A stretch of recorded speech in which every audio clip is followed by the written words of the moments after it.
Los términos económicos, las cifras, las políticas y la problemática nacional, lo que más afecta al salvadoreño, todo lo que usted desea saber acerca de la economía nacional e internacional. A continuación, en Análisis Económico Semanal de Diálogo con Ernesto López.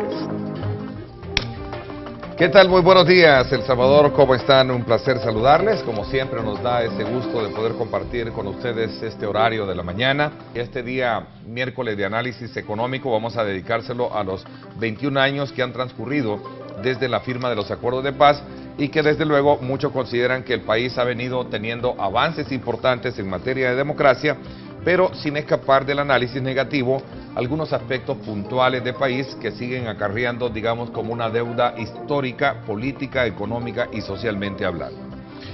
En esta, digamos, fecha tan relevante, no escapa hacer un análisis de cómo han sido tratados los acuerdos y cuáles son aquellos aspectos que todavía merecen ser rescatados como parte de una nueva y profunda agenda de país. Fíjese usted, una nueva y profunda agenda de país.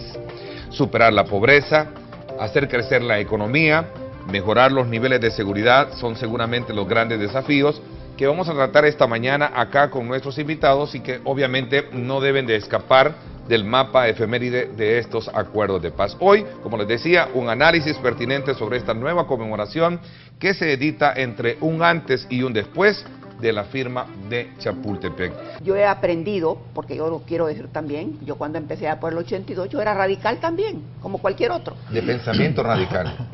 O todo o nada. Y yo aprendí que en esta vida no todo es todo ni nada es nada, sino que es parte de, ¿verdad? Entonces yo empecé a trabajar desde el año 82, como te digo, entonces fui aprendiendo que hay que aprender a escuchar a los demás. El tema del cese al enfrentamiento armado es un tema finiquitado muy exitoso. El tema de la participación política y la reinserción del FMLN a la vida política fue un éxito. El tema de la nueva filosofía de la Fuerza Armada y su nuevo rol dentro de la Constitución. El tema de la constitución de la Policía Nacional Civil y su nuevo rol. El tema de la vigencia de los derechos humanos y su institucionalidad fueron 5 temas fundamentalmente cumplidos. Que hay un proceso de consolidación y de desarrollo, muy bien. Pero ¿a dónde está la deuda de los acuerdos de paz? En primer lugar, en el tema de la reforma al sistema judicial, se hizo una reforma constitucional y legal, pero esa reforma no ha alcanzado su madurez como para poder gerenciar la justicia de un país democrático. ¿Y qué valor tienen los acuerdos de paz para las nuevas generaciones? En este tema hay que hacer una inferencia cronológica.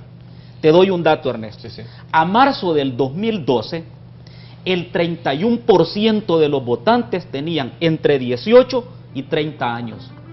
Quiere decir que la mayoría de ellos ni había nacido cuando terminó la guerra y algunos otros tenían 9 años cuando se firmaron los acuerdos de paz.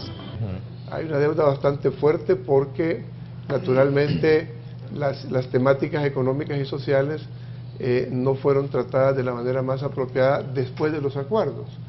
Naturalmente el país tenía que reconstruirse, había que dedicar ingentes esfuerzos justamente a superar las tasas de decrecimiento económico. Veníamos de crecimientos negativos y digamos que a partir de los acuerdos de paz las tasas de crecimiento económico del país, a excepción de en el 2009, que hay una crisis internacional de una enorme profundidad, las tasas de crecimiento del país en algunos casos bastante altas, sobre todo en el gobierno del expresidente Cristiani, independientemente después de los acuerdos de paz, que la capacidad instalada del país estaba prácticamente subutilizada y como producto del acuerdo de paz, pues hay todo un optimismo rebosante de los sectores empresariales que comienzan a aprovechar su capacidad instalada y entonces las tasas de crecimiento, además se cuenta con muchos recursos de la cooperación externa y las tasas de crecimiento se levantan a niveles de 4, 5, 6%, similares a cuando se creó el mercado común centroamericano.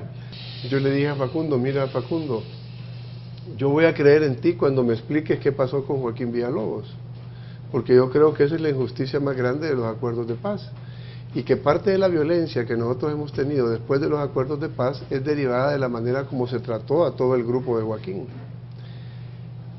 ¿Cuál es la diferencia entre Joaquín Villalobos y cualquier otro comandante del FMLN? ¿Y por qué, sin embargo, a Joaquín Villalobos se le priva por 10 años de derechos políticos y a los demás no? Este es un tema que está ahí latente. Y Facundo me lo mencionó, bueno, yo se lo mencioné a él, y él me aceptó y me dijo, esta es la injusticia histórica de los acuerdos de paz. Y creo que ese es un tema que deberíamos en algún momento como sociedad considerarlo, porque pareciera ser que al ejército le convino deshacerse de Joaquín, porque Joaquín había sido el que más daño había causado, ¿verdad? Incluso aquel accidente en el helicóptero donde se muere el coronel Domingo Monterrosa y otras personas, ese tipo de acciones en la Fuerza Armada causaron unos resentimientos profundos contra Joaquín Villalobos. En el caso del FMLN había intereses de sacar a Joaquín de la jugada, ¿verdad? Era una persona que era un líder en ese momento importante dentro del FMLN. Y yo creo que este es un tema que no se toca nunca. Claro. Yo no estoy queriendo tocar fibras sensibles. Pero yo creo de que los acuerdos de paz, como se dicen, los conflictos no se resuelven. Eso es lo que yo creo desde el punto de vista de la sociología. Los conflictos no se resuelven, se transforman. Y el conflicto de la guerra, el enfrentamiento armado y el acuerdo de paz lo que hace es cambiar de escenario. Cambiar el escenario, es decir, terminar el conflicto armado y abrir un escenario, pero no resuelve el conflicto económico y social. Ese es el punto. Ese es el punto. Entonces, se plantea, ok, dejemos de dispararnos y de matarnos, firmemos un acuerdo, reformamos la Constitución, que es una cuestión muy importante también, porque los acuerdos de paz no fue un acuerdo con el gobierno del presidente Cristiani, fue un acuerdo con el Estado de El Salvador, con compromiso de los organismos internacionales. Entonces se reforma la Constitución en partes fundamentales, en partes especialmente el régimen político. Doña Gloria dice del tema de los militares. Todas las funciones que tenían las Fuerzas Armadas se van traduciendo en la creación de nuevas instituciones. ¿Para qué? Para crear lo que no creo que hayamos podido crear hasta este momento, que era lo que iba a ser posible resolver el conflicto económico y social. ¿Cuál era esa institucionalidad? La creación de un Estado de Derecho.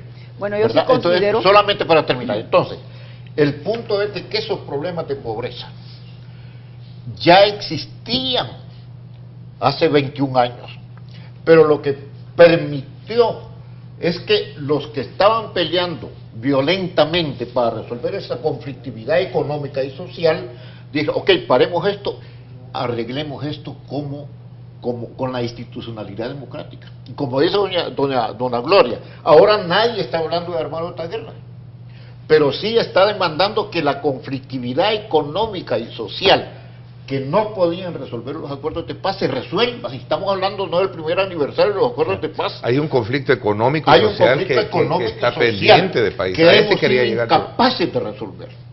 Yo quiero decirte que con el tema de los acuerdos de paz, obviamente que cesó la guerra, pero hubo una refundación del Estado salvadoreño, sobre todo en su parte institucional. Pero además de eso, hubo una refundación de lo que se conoce como un contrato social que vincula a gobernantes y gobernados. Y aun cuando la economía de un país, y en eso hay que quedar muy claro, no se reactiva por decreto, ni tampoco por firmas de acuerdos de paz, sí es cierto que los acuerdos de paz dieron una institucionalidad que hubiera permitido un crecimiento económico superior al que tenemos. Yo tengo 3 propuestas en particular que creo que hay que tomarlo con cabeza fría. Uno de ellos es, El Salvador necesita una profundización de la reforma político-electoral. Ya no nos sirve explicarnos el país electoralmente y políticamente con los acuerdos. Por ejemplo, el Tribunal Supremo Electoral necesita una reforma de fondo. El tema de la Corte Suprema de Justicia y el Consejo Nacional de la Judicatura, Carlos Federico, hemos avanzado porque hay una institucionalidad, pero tú sabes perfectamente bien, y los salvadoreños, que una institucionalidad tomada y accionada desde la política partidaria ideologizada no le sirve a un país democrático.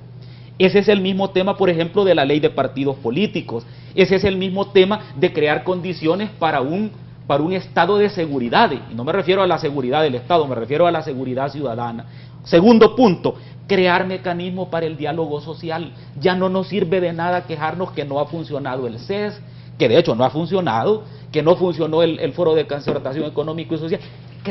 Debemos de crear una nueva institucionalidad, un nuevo acuerdo que permita sentar a empresarios, partidos políticos, al Estado, a la sociedad civil, a los sindicatos, a las cooperativas. Hagamos el ejercicio metodológico. Si fuimos capaces de firmar los acuerdos de paz y cesar una guerra, ¿cómo es que no vamos a ser capaces de formar un diálogo social a partir de una nueva apuesta de país? Y el tercer tema importante, todo país que se ha desarrollado ha sido producto de una agenda de consenso nacional. Ejemplo, España. Segundo ejemplo, Perú. Tercer ejemplo, lo que acaba de ocurrir el mes pasado en México, con los 3 partidos más importantes. ¿Cómo es que nosotros en este país queremos despolarizar el país sin tener una agenda de nación? Para mí es lo básico en una sociedad, y es tener principios y valores. Y eso es lo que estamos carentes de principios y valores en nuestra sociedad. Se ha vuelto una sociedad verdaderamente, por un lado, de egoísmos, de envidias, de lo que yo quiero y no me importa. Si yo obtengo lo que quiero, no me importa los demás. Eso creo de que, mira, es básico. Yo, por ejemplo, te lo he dicho varias veces a ti, Ernesto, que a mí me gusta que siempre te despides, que Dios nos bendiga, en fin, claro, porque Dios es primero. Y tenemos que tener, como dicen, a Dios en nuestro corazón para ser generosos con los demás. Sí, mira, muchos, los que estamos aquí, los que están en los partidos políticos, los que tienen oportunidades de estudiar, en fin, todos los que hemos tenido esas oportunidades tenemos la obligación de vertir lo que sabemos y lo que hemos tenido hacia los demás. Desde el gobierno del expresidente Saca se ha regresado un poco las políticas sectoriales, y el sector agropecuario es en el periodo del expresidente Saca que tiene las tasas de crecimiento más altas, producto de haber regresado a políticas sectoriales, porque recordemos que venimos de aquel pensamiento de que la mejor política es la que no existe, ¿verdad? El Estado debe estar totalmente fuera de sus manos de la economía y de ser un Estado interventor en exceso, como lo fue en la etapa de la nacionalización del comercio exterior, de la banca, etcétera. Nos fuimos totalmente al otro extremo del liberalismo. Los acuerdos de paz lo que plantearon fue el fin del conflicto, del enfrentamiento armado, que consistía en reforma militar e incorporación del frente a la vida política legal. Y se terminaron, se cumplieron los acuerdos de paz. ¿Se alcanzó la paz? Sí se alcanzó, pero no es una paz celestial, sino que es una paz en el sentido de que se termina la guerra y empieza la paz. Se dice muy comúnmente de que fuimos capaces de firmar los acuerdos de paz y ahora somos incapaces de firmar un acuerdo de nación. Pero es que, como dice doña Gloria, si los acuerdos de paz costaron una guerra muy sangrienta. Así es. Miles de muertos, miles de desaparecidos, un bando de la población salvadoreña en armas. Ayer estaba diciendo ante el general Vargas que el FMLN desmovilizó con 15.000 combatientes. Sí. En los 80 hubo una gran emigración, y hay que decirlo, yo lo he repetido muchas veces, la emigración en esa época se dio por 2 razones. Una fue la reforma agraria, y segundo, el conflicto armado creció en esa época. Entonces nuestros salvadoreños se fueron prácticamente en el campo expulsados hacia otros países, principalmente, bueno, hacia Estados Unidos, donde querían obtener el famoso, el milagro, diría yo, ¿verdad?, de vivir mejor, etcétera. Pero luego también, en los 90, ¿qué pasó en la continuación de la migración? La migración se da porque ya se habían ido tantos salvadoreños, que estos salvadoreños, al llegar a los Estados Unidos y ver que tenían espacios para trabajar y vivir mejor, ellos se llevaron a todo el resto de la familia. Entonces es así como la emigración incluso crece más en los 90. Gracias por haberme acompañado, gracias también a ustedes, pásenla bien, y como siempre recuerden lo más importante, amar a Dios sobre todas las cosas. De acuerdo. Esto fue el análisis económico semanal de Diálogo con Ernesto López. Gracias por su atención y hasta el próximo miércoles.